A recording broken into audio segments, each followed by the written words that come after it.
Hey there, Eric back again, your Learning Futurist. Well, I should be super excited. Facebook has come out and declared the champions of the Metaverse.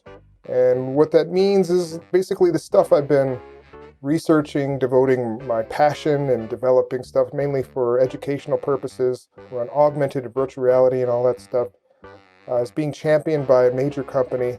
But I'm not excited.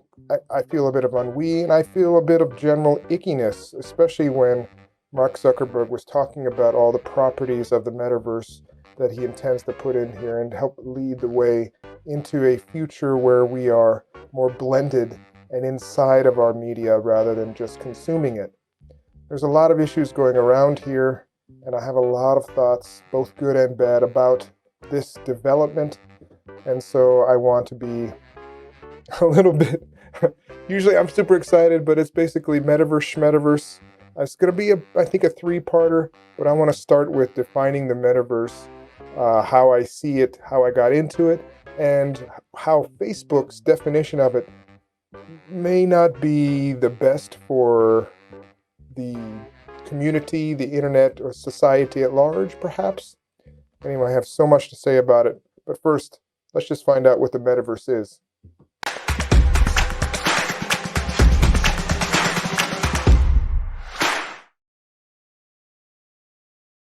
All right. Well, I've had to kind of explain the metaverse probably hundreds of times and over the last 10 years of being a researcher, doing all types of projects around and research around augmented virtual reality, extended reality, diminished reality, all that good stuff, which is really what the metaverse is, in essentially. It's a collection of all those things. The term came out of a book by Neil Stephenson called Snow Crash. It's about a dystopian future where the economy has collapsed and everybody kind of retreats into a virtual world and economies are built. It's a very dystopian view of the world, and it's partly showing the way for how Facebook kind of sees this. And actually, one of their lead designers, the head of the chief scientist for Facebook Reality Labs working on their augmented reality glasses, actually says he quit his job at Microsoft back in the early mid-90s because of this book, and he was expired, and he actually went to work for ID, which was a popular software company that turned into. And he says, he quoted in one of his own blogs, it all started with Snow Crash. So this future, this idea of having media and what's important, the themes in this book is the importance of information and the importance of influence. And those things combined with the leadership of Mark Zuckerberg and Facebook really give me pause, because as a person in this field for the last 10 years, I have, I believe, a better understanding of the potential strength and impact this technology will have on society, human potential, and a bunch of other things with just basic psychology of humans. We're already seeing a lot of this play out right now in the mobile world, where we have screens in our pockets and access to information all the time. But if we are living in it, if we are living mixed with it, digital stuff imported into our lives, having it curated with a higher level of curation from some other outside source, mixed with an engagement algorithm, mixed with advertising, mixed with what Facebook already seems to not be getting right, moving forward already in this direction, has given me a lot of pause. I'm probably going to get into the specifics of why I think a lot of this stuff in the next video, but for now, just know that the metaverse is a culmination of immersive technology, augmented, virtual, mixed reality. That's all sometimes called extended reality, or things called diminished reality. Basically, it's the blending of the digital and the real, creating and augmenting reality into plural realities. We're already kind of seeing this already with the mobile era, right? This information you get is highly curated from person to person. Somebody's Facebook feed looks a lot different from another person's. Their experience searching the web, because of Google's predictive qualities, and if you're logged in or not, you get different information from different people, so that kind of makes your own reality in a way. But this is actually taking it quite a few number of steps further by taking visual, sound, anything that's on the internet digitally and melding it with the real world around you, or taking your consciousness, your real movements, your eye movements, your heartbeat, and all this other stuff that's going on inside your mind and projecting that into a computer. So there's a couple of different directions you can go with this, but basically it's mixing them together. One easy way to think about this is the next evolution in digital technology for communication, right? Print to movies, the recordings to radio and television. Now all that stuff before it got put into our pockets with the mobile internet. We're carrying around all the books and movies and music already around with us forever in kind of like time travel inside of our pockets. But now in this new era, that information, all those books, movies, videos, digital contents, now things like 3D models and holograms will start coming out of our pockets and start being connected to everything, everyone, every place around us. A video being connected to a book. Experimented with that over 10 years ago by connecting things to textbooks with augmented reality. Putting you inside virtual worlds and having holograms, people from the real world represented as holograms, or being put together with even feelings being represented digitally around you, like almost like a mood situation. Like right now I have a Fitbit on that could be connected to something that's represented and given feedback from in the physical world. So a next level of communication technology. We can already tell that this evolution kind of changes how we perceive and how we actually conduct ourselves as humans, right? So just in the age of print, wordsmiths were the true creators, right? They were creative in putting and arranging words to have us see imagery, have us think of certain things. Singers had the cadence and the voice. That's terrible, but you know what I mean, right? And then the ubiquity of television allowed new ways of communicating visually. Of course, not just the looks of the actors, but camera angles and cutting of different scenes back and forth, and the ubiquity of having everybody have that same information through a movie or a news program actually was kind of in a medium in itself. That's what the quote is there is all about. But now with new media, everybody is a movie studio, everybody's creating things, everybody's creating their own kind of view upon which they see the world, and being creators, movie studios in and of themselves, at making their own media, making the number of pictures, movies, things being produced every day at record scale. So now we move into how we communicate, right? From each stage of this kind of changing the way that we communicate, like from using the telephone to texting to now showing up perhaps as a digital hologram or avatar with a person, right? How we engage with each other, the things that we say, how we do things changes with each step and how we use these technologies. And we'll probably get into that at later kind of iterations of this kind of little series I'm putting together. It's a bridge. I see this technology as a bridge between real life and digital content. Anything that's digital on the internet will be now connected to you. Like I said, it could even be a mood or where you look, how you gaze your eyes, and how this stuff gets curated and used is super, super important.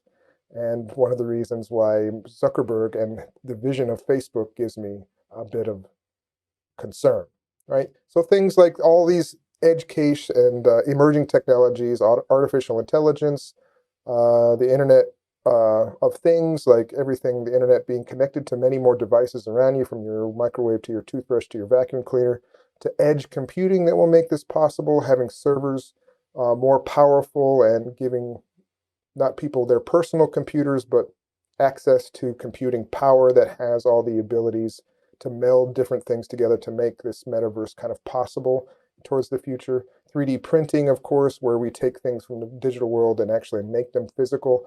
All these technologies are going to be it's my contention that the preferred mode from which we interact with these new technologies will be using augmented and virtual reality, because we're going to be melding ourselves and doing things with computers in a way that's more humanistic, more empathic. And these technologies will be kind of not only be taught and enhanced by the use of virtual reality. For example, artificial intelligence is already being trained by people driving Teslas, because it watches us while we drive.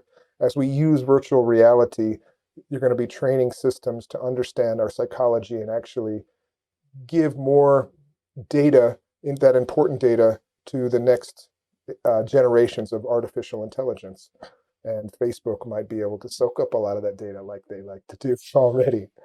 All right, so we have our real life, we have our digital content. So everybody in the future, I like to talk about, has to think about where they're designing, where they are currently in this spectrum between using in the real world with no digital kind of enhancements to the information you're getting or how it's being curated for you, to being completely virtual. Everything you see in the future, touch, smell, perceive, is all completely simulated stuff. We're already getting close to that edge with the latest of headset technology, with haptics and mind interfaces and things like that.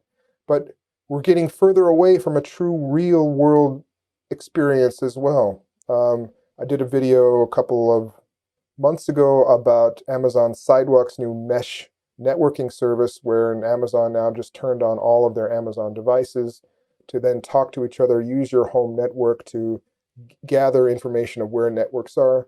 And so even if you're not, just that kind of program of Amazon showed, even if you're not an active participant in what's going on in the digital layer on top of our real one, you are an unwilling kind of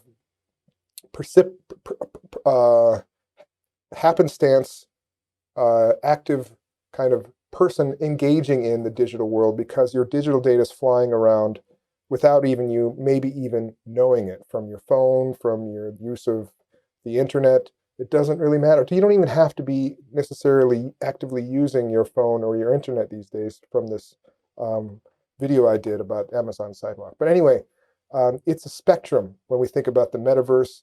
And a lot of people, when they think about the metaverse, they just think about the next evolution of the internet. But I think of it as much more profound.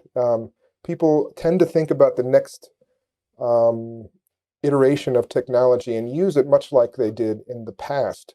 One example is using the first iterations of the internet. When I started in it in the early 90s, they were using websites, and they mainly treated them like newspapers, like magazines, like static pieces of information, but they were linked to other pieces of static information. But now, after many years, the internet has become so much more. It's become interactive, and things like Facebook and social media and interactive games and things on the internet. The metaverse will take that and make it into a 3D space. That's how a lot of people think about it. Instead of clicking on one website to another, you'll physically walk from one room to another, and that will be like this new digital world that will be both layered on top of the one we have now, but also completely new and manufactured, simulated, much like the Tron universe from the 80s as well. Okay. So here's some experiments in my lab that I can show you that kind of show about this. This is me playing Beat Saber. This is a version of virtual reality. And actually, I'm being layered on top of it using a physical camera and a digital virtual camera lined up in the same position in my office.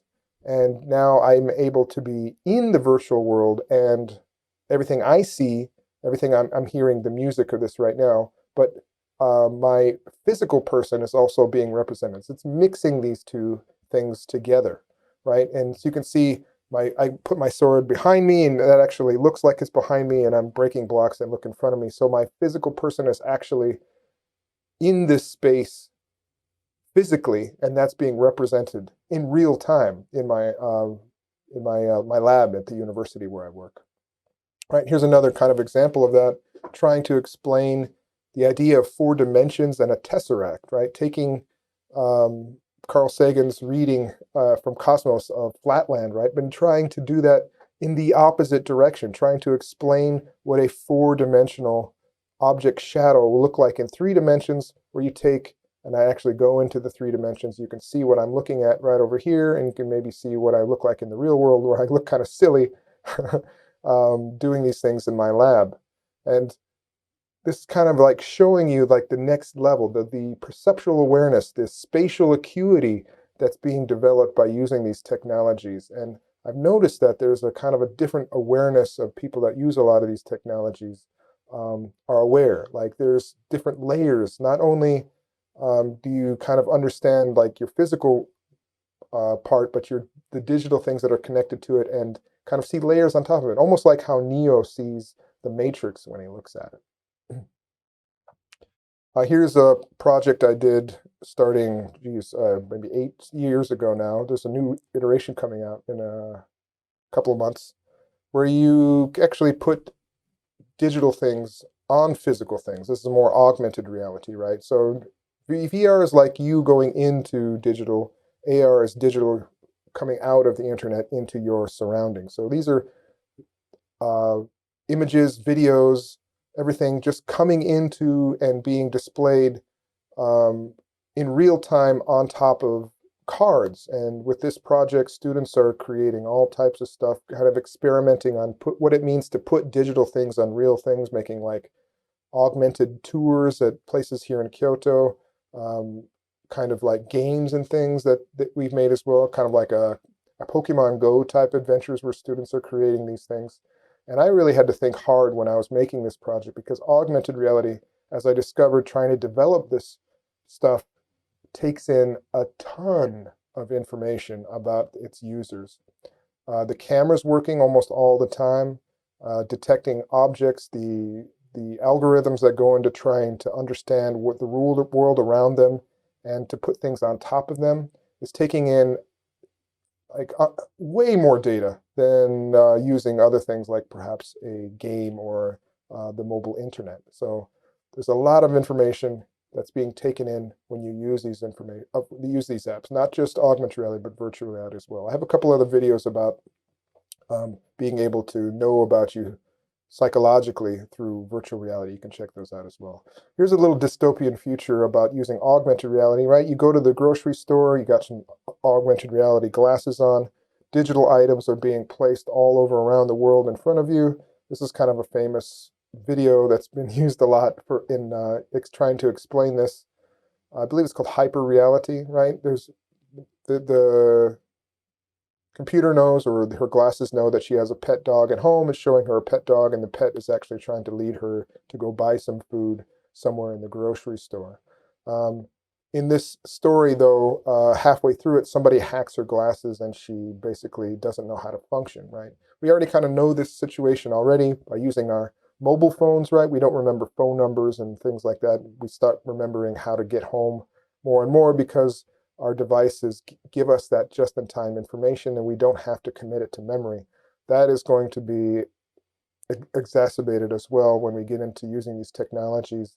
And people who have access to the latest and greatest of technologies and things, they're going to get like automatic translations and get names of people they meet through facial recognition displayed above their heads. And when people don't have that information, this might exacerbate the digital divide.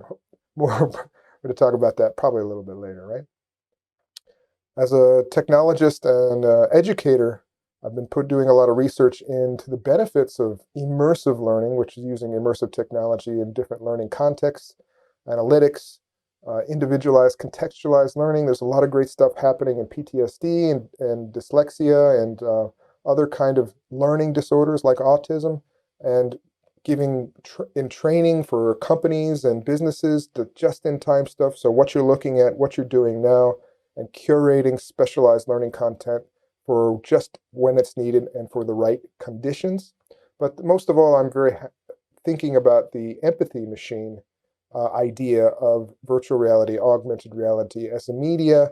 It touches us more deeply because we have more agency in it. And we've already seen some research with my research group and other people that using this technology hits you much more impactfully because you have more agency in it. Just by moving your head, we know that you feel more a part of that media. You feel more connected to it. So if you're going to show somebody and you want to change their mood, change their opinions of things, this kind of media can do it a lot better than video if done right. There's also a lot of concerns, and I'm going to spend the next video talking about these and why Meta and Zuckerberg give me a lot of pause for these. And the three big ones here are privacy, automation, and the psychological effects of overuse or the misuse of technologies and learning, especially for young kids. We already know Facebook's in trouble with Instagram and the self-esteem of young girls, the misuse and abuse of kind of going after our democracies by targeting certain types of voters and outside influence or meddling with campaigns, with the Cambridge Analytica being a big example of that. Our privacy is, of course, being invaded much more with these technologies because it's just by its use alone takes in much more data, much more robust data, much more data that can be collated together to know more about us than we know about ourselves. And all of these combined together are going to have to inform a lot about where we need to be cautious about moving into this new era of immersive learning and Zuck's Metaverse. I hope that wasn't too long. I have a lot more videos on this channel about projects, research, and my overall opinions of immersive technology over the last, I don't know, 10 years or so. Please take a look at it if this interests you more, and keep out for part 2, maybe part 3 of Metaverse Schmetaverse coming out soon. Okay, guys. Bye for now.